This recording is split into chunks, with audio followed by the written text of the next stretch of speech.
نبوي سيرت. بسم الله الرحمن الرحيم.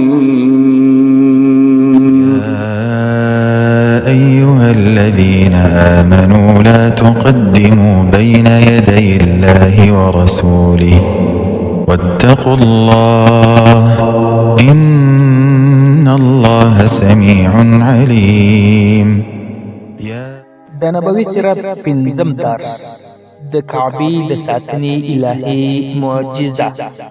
د رسول الله صلی الله علیه وسلم د پیدایښت څخه څو کلونه مخکې چې کله حبشانو پر یمن حمله وکړ او وینیوه، نو د اریات په نوم کس چې د حبشانو قمندان و د یمن واکمن څو، د ابرحه په نوم کس هم د حبشانو یو قمندان و او د اریات امر لاندې کار کوي. خدا چې اریات ډیر ظالم واکمن و د یمن د خلکو سره سره پر حبشانو هم ظلمونه کول، نو ابرحه د اریات په خلاف راپور او د توجل ورسته ځان د یمن واکمن اعلان کړ. دا چې ابرحه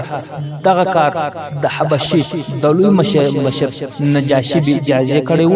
نو هغه چې کله خبر شو نو قسم یاد کړ چې ابرحه پسې به یمن ته ورګرځي او هلته به سر وخوري. په دغه وخت کې د چا سر په زور وخرول د کمزوري او ذلت علامه و. ابرحه چې کله خبر شو نو خپل سر خپل وخروي او رښتیان د یو لیک سره یو ځای نجاشي ته واستول. په لیک کې نجاشي ته ویلي و چې زه ستا کعبې یم او ستا د قسم د پرځای کولو لپاره مې خپل سر خپل وخروي، چې په دې سره نجاشي هم ورڅخه خوشحاله شو. دا چې حبشانو لوی مشر نجاشي نصراني و، نو ابرحه وغوښتل چې نجاشي نور هم د ځان څخه خوشحاله کړي، نو یې په یمن کې یوه لویه کلیسا جوړه کړه او د قلیس نوم یې ورباندې کښېښود او ټول عرب یې په دې مکلف کړل چې همدغه کلیسا ته به د عبادت لپاره ورځي. کلیسا یا کنیسه د نصاراو د عبادت ځای ته ویل کېږي. کله چې په عربو کې دا خبر نشر شو چې په یمن کې لویه کلیسا جوړه سوې او دوی غواړي چې د کعبې شریفې څخه د خلکو توجه دغه کلیسا ته وګرځوي، نو د اهل نسی قبیلې یو نفر د ابرحه کلیسا ته ورغلی او انساني ضرورت پکښې کې وکړ او بیا یې په دغه ګندګۍ د کلیسا دیوالونه ولړل او وترسېدې. ابرحه چې کله خبر شو نو معلومات وکړ چې دا کار چا کړی. خلکو ورته وویل چې دا د اهل نسی قبیلې خلکو کړی او دوی د کعبې شریفې ډېر عزت کوي. ابرحه چې مخکې د کعبې شریفې اړوند خبر نه و، نو یې وویل چې کعبه څه شی ده. خلکو ورته وویل چې دا د ډبرو یوه خونه ده، ټول عرب او نور خلک د حج لپاره ورځي. ابرحه وویل چې تر څو کعبه موجوده وي نو قلیس ته څوک نه راګرځي، او بیا د کعبې شریفې د نړولو لپاره لښکر اماده کړ او د مکې مکرمې پر طرف روان شوه. خپل هغه لوی پیل چې د محمود نوم یې پر ایښی و هغه یې هم د ځان سره په دې نه طرحې کړ چې کعبه شریفه په دغه پیل سره نړوي. ابرحه چې کله مکې مکرمې ته راورسېد نو یې لومړی د مکې مکرمې د خلکو اوښان د باندې ټول ولاړ ونیول. په دغه اوښانو کې 200 اوښان د عبدالمطلب هم و چې د مکې مکرمې رئیس او مشر و. کله چې د مکې مکرمې خلک خبر شول چې ابرحه راغلی غواړي چې کعبه شریفه ونړوي او دوی اوښان یې هم نیولي، نو عبدالمطلب د دې لپاره ورغلی چې د ابرحه سره خبرې وکړي. عبدالمطلب د ابرحه لخوا پرې نه ښودل شو، اجازه یې نه کړه، مګر وروسته د یو چا په واسطه عبدالمطلب ابرحه ته ور پرېښودل شو. عبدالمطلب چې ابرحه ته ورغلی نو هغه ورته وویل څنګه راغلی. عبدالمطلب ورته وویل چې په خپلو اوښانو پسې راغلی یم کوم چې تا نیولي دي. ابرحه ورته وویل ما فکر کوي چې ته به زما څخه د کعبې اړوند خبرې وکړې او خاص به وکړې چې مه یې نړوه، مګر ته خو د اوښانو دپاره راغلی. عبدالمطلب ورته وویل چې زه د اوښانو خاوند یم او کعبه ځان ته مالک او خاوند لري چې الله جل جلاله دی. ابرحه ته دا خبره عجبه ښکاره شوه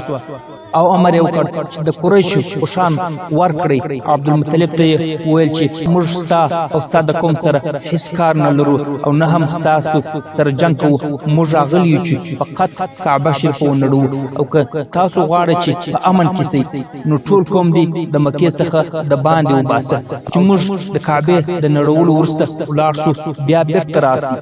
د مکې مکرمې ټول خلک د مکې څخه ووتل او د غرونو سرونو څخه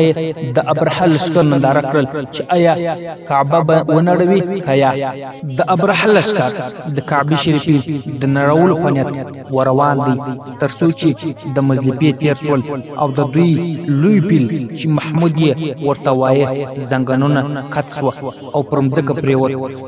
پیلوان چې هر څومره کوشش وکړ چې پیل ولاړ کړي خو پیل هیڅ شور نه خوري کله چې د پیل مخ بل طرف ته واړوه نو پیل ولاړ سو او حرکت یې وکړ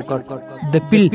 هر طرف ته تلی خو چې د کعبې پر طرف یې روان کړي نو ودرېږي د ابرحه لښکر د پیل سره مصروفه وه چې په اسمان کې یو قسم کوچني مرغان چې ابابیل ورته ویل کېږي راښکاره سول او د ابرحه لښکر پر طرف وروان و د مکې خلک د غرونو څخه ورته ګوري چې مرغان راغلل او د مرغه سره 3 ډبرې ورسره وې چې یوه ډبره یې په مشکه کې او 2 ډبرې یې په پښو کې نیولې وې دا ډبرې د خټو څخه جوړې وې لوټې وې او د نخودو دانې په اندازه وې د ابابیل مرغان چې د ابرحه لښکر ته ورسېدل نو ډبرو باران یې پر شروع کړ او په یوه ډبره یې د ابرحه لښکر یو نفر وویشت ډبره چې کله پر هر نفر وموښلي نو د هغه د بدن غوښې په شړېدو ټول لښکر تباه او هلاک سو ابرحه چې دا حال ولیدی نو په ځغستا سو او غوښتل یې چې وتښتي مګر الله جل جلاله داسې یو مرض پر مسلط کړ چې په واسطه یې د لاس ګوتې ولوېدې او ډنګرېدې تر څو چې یمن ته په داسې حال کې ورسېدی چې دومره کوچنی و لکه یو مرغه او بیا هلته هلاک او مردار سو الله جل جلاله د ابرحه لوی لښکر د کوچني مرغانو په واسطه سره تباه او برباد کړ نبوي سیرت او نور برخو لپاره زموږ ادرسونو سره یو ځای سي